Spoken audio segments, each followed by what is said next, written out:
Across the northern part of the country, there's a scourge threatening Ghana's food security and ripping off the state of its badly needed revenue. Because of the bad road, that is why we are sending it to Togo. All our produce, we don't want it to go there, but we are forced to send it because of the nature of our road. Our road is very, very, very bad. Our road is no good. People are with money Accra because of the road. They don't want to come here and buy the things and they can't send it because on their way going it will be suffering, so they don't like it that way. And for them, their road is good. Immigration and customs officials are compromised. We and the borders are put heads together. We pay the immigration 1 bag per 50 pesewa, the custom 1 bag per 2 cedi, and then there is Togo police too there, and the the custom also there. All of them are taking money from us. So before you will get into Togo, you pay 4 destinations before you can get there. So roughly you can pay like 2,000 to 2,500. The deplorable roads have become a growing nightmare that haunts residents each day.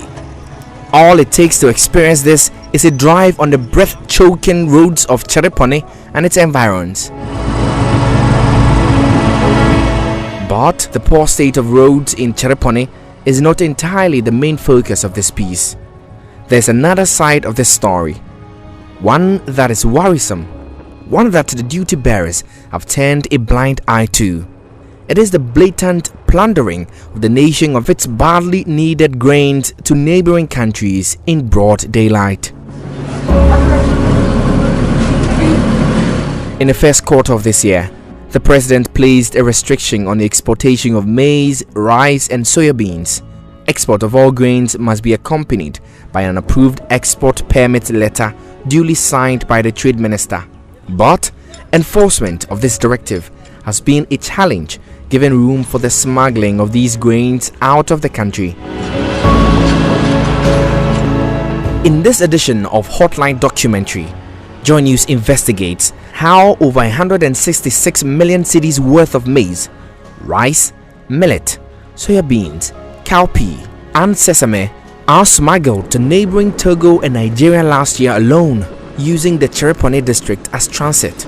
The Joy News investigative team will be speaking to truck drivers, farmers and middlemen who aid the massive grain drain of the north.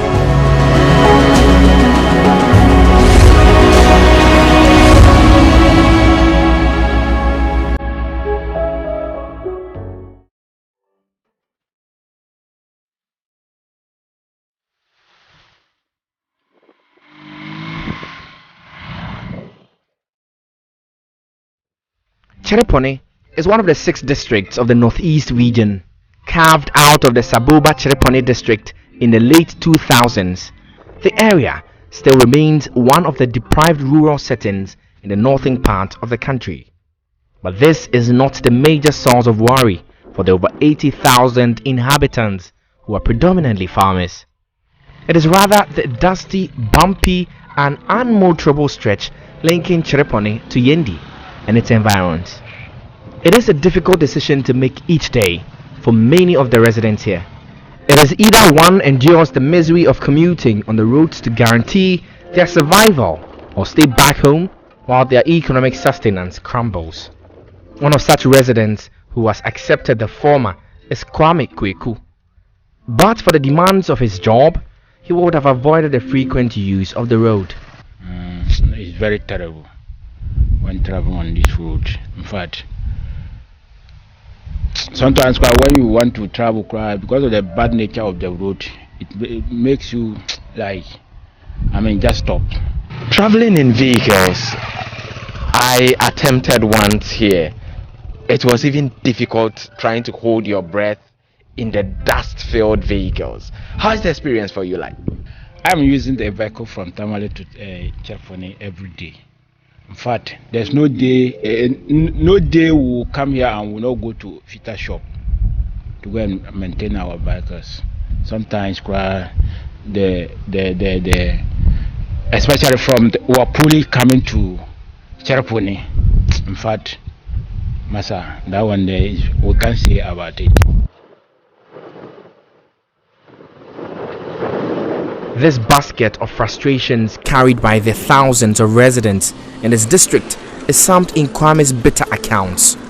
He had to sleep in an open space for 3 days when the vehicle he was traveling in broke down on a chereponi road and got stuck in a gully. It is an experience that gets him emotional anytime he recalls. Are we not the Ghanaians? Or is chereponi not part of Ghana?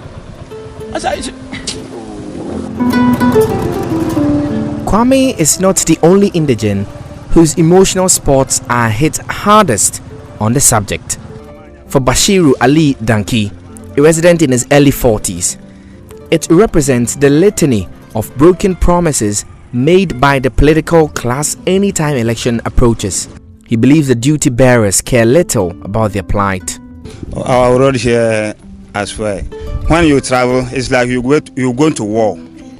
If you are not come back, you will not have life again, because our road all is fuel.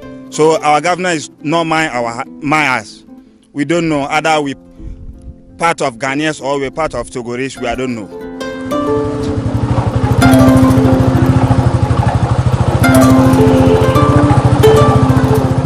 There is potholes and stones which are affecting our cars, our tires, our springs.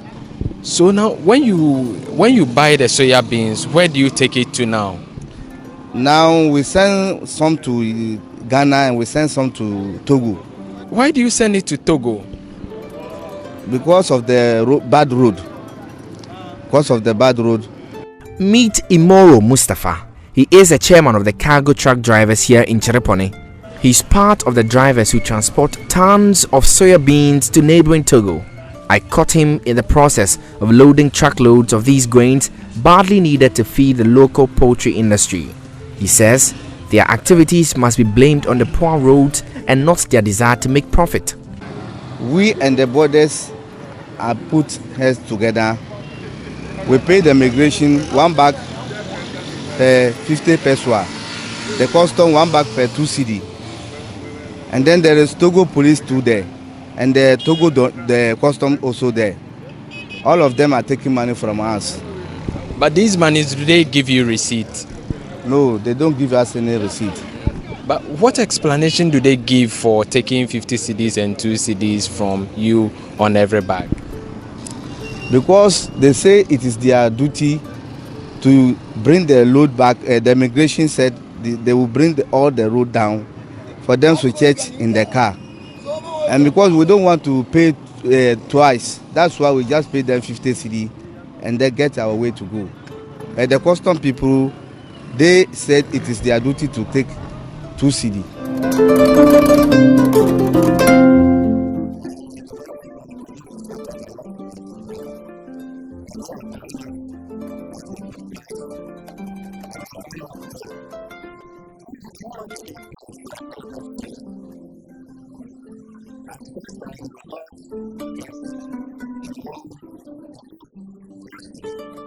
Traders in neighboring Togo, Nigeria, and Benin make juicy offers for Ghana's soya beans, rice, and maize, among others. A bag of soya beans goes for 12 Ghana cedis outside the borders of Ghana. The road is our major challenge because after production, we need markets. And there's good markets down south, let's say Kumasi, Accra, Techimai, Takoradi. There are already markets, but the road is affecting us greatly because we cannot transport our produce to those destinations. So therefore, it's affecting our production.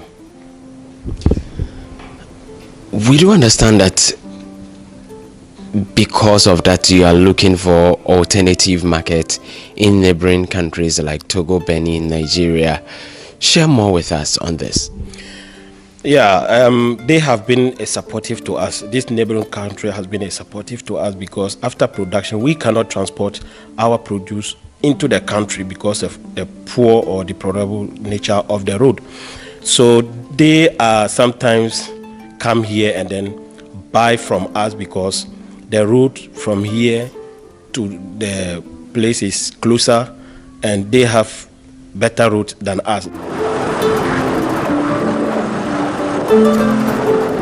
I've come to meet Fuseni Munkaila, who is a farmer in Chereponi. He produces maize, soya, sesame and millet. He has been in the business for a decade. Like many farmers here, he is worried about the poor state of the roads. He says it is more expensive to transport their produce to local markets than neighboring countries. Unexpected expenses occur. So the amount that you expected at the end, I didn't get the expected amount because unexpected expenses occur. Food, water, and transport to go and bring the mechanic and sending him back. Then the cost of mechanization.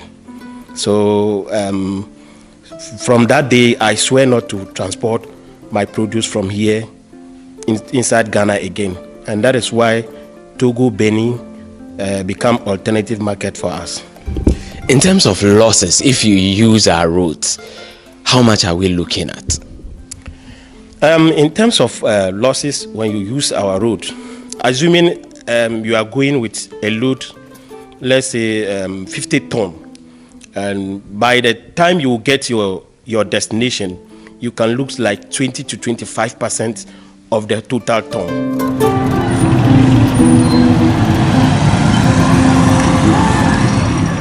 The losses he makes are as a result of the poor road network.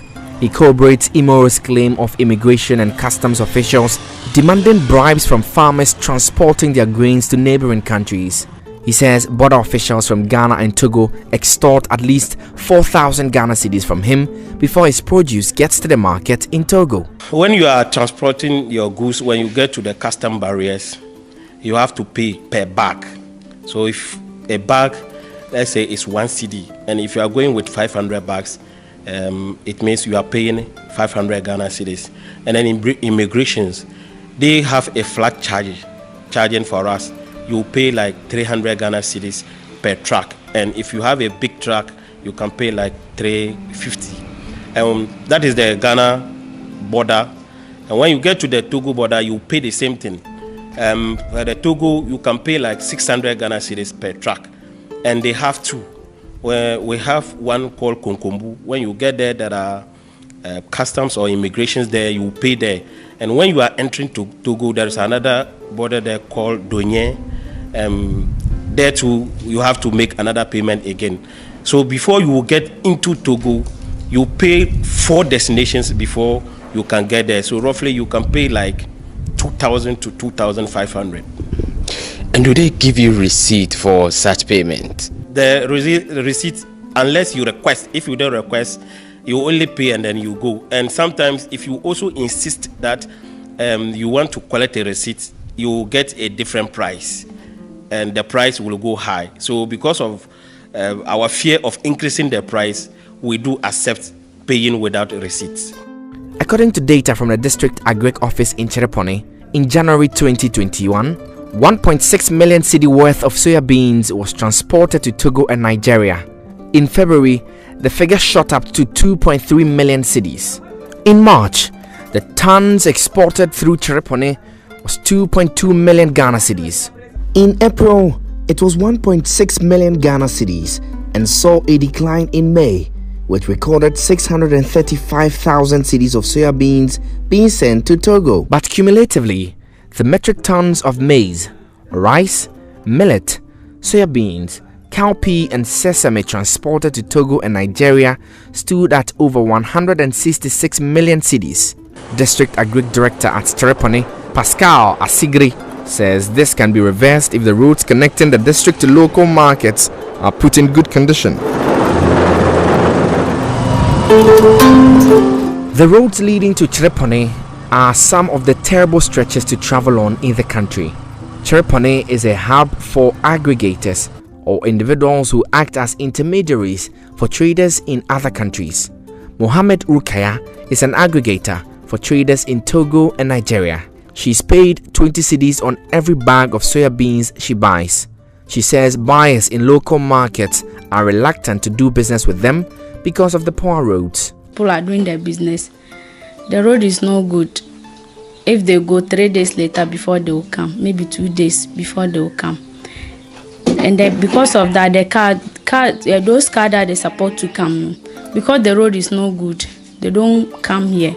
They normally go to Kumasi and Tamale side and Yendi. They don't come to our place here. So we are begging and we are pleading that they should do the road good for us. About the business too, because our road is no good, we buy things here, we can't send it to Accra because of the road. So because of that, Togo people are coming here, we'll buy things and give it to them and they'll go. And Nigeria people, all of them, they come here and buy because our road is no good, so that we'll export it to Kumasi or Accra. So that's the reason why we are pleading with the government to do the road for us. Aiding the transfer of thousands of metric tons of soya beans to Togo and Nigeria is not a business Rukaya is proud of. Because whenever they need their goods, they call us. Already we are working with them, they have our numbers. So any goods that they need, they call us and tell us, oh, we need this. So sometimes they can send us money, sometimes they'll come with the money. So that we'll send them around and buy the things and they'll send it. Walk us through, how did you start with these Nigerians and Togo people with regard to this business? Because they heard we have things here, pharmacies are here. When the farms is good for us, so they come here and then they look for those people who are measuring the things where they know they can get the things much. So they look for us and they will come to us. You can be there and one of them will just come. Oh, this person said you want to buy soybeans or rice. So then you contact with the person, how you take money from the person. So that whether you go yourself and buy the things and the person will bring the car and take it, or you go with the person so that you buy the things and he or she will come with the car and pick he or she goods and send it. So how many of them do you buy, soya for? How many of them? I buy for men's and women's.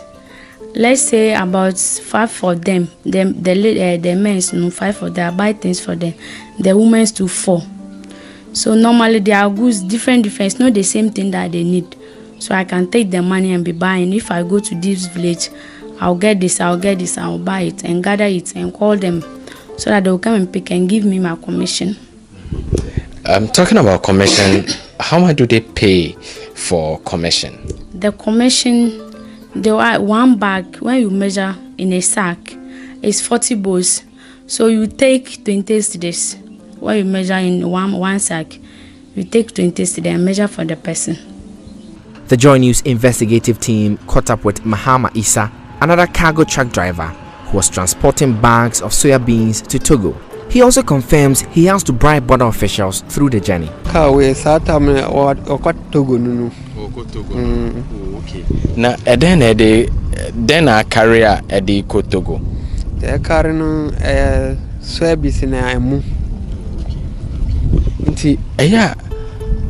Yate se mudru border omo hamo kakra how ben na mufim se mudru border how there one say ekwaye say omo afa say ye krom no mo mpesa anema no ekwa ba say yati ha no yakwan no nye nti freka say one bra ba fa nema wanyanti say chereponi onyaka nti se Togo fo anto a din na ekọ Ghana. It is not only the inhabitants lamenting over the current state of the roads and its attendant toll on their lives. The local authorities say it is a worrying situation, but top government officials are working on getting the contractors on site. Muturi Kofi Ben is presiding member of the Chereponi District Assembly. It's a worrying situation. Honestly, you plied that road yourself coming to Chereponi, and you can attest to the fact that it's not good at all. But what I can actually testify or can say as far as plans on it is concerned has to do with the fact that the Honorable DC, the MP, and other top notches like the regional minister, upon several engagements, have made some effort to making sure that the contractors come back to site to work on it. It appears the local assembly is prepared to stop the flight of thousands of metric tons of soya beans and other grains to neighboring Togo, Nigeria, and Benin. Is that before they leave chereponi, as a presiding member, I am into this revenue tax force and all that.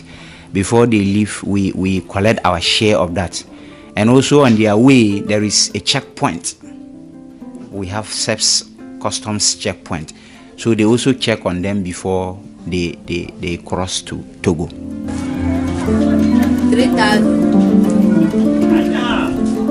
166 million Ghana cedis. That's the value of recorded revenue the state loses when the grains are transported. The cascading effect of this illegal business on the soya bean value chain is far-reaching. The local poultry industry is the hardest hit because soya beans are key ingredients for the production of poultry feed. Maybe if the terrible roads are fixed, then the farmers, middlemen, and others in this business would keep the grains on the local market.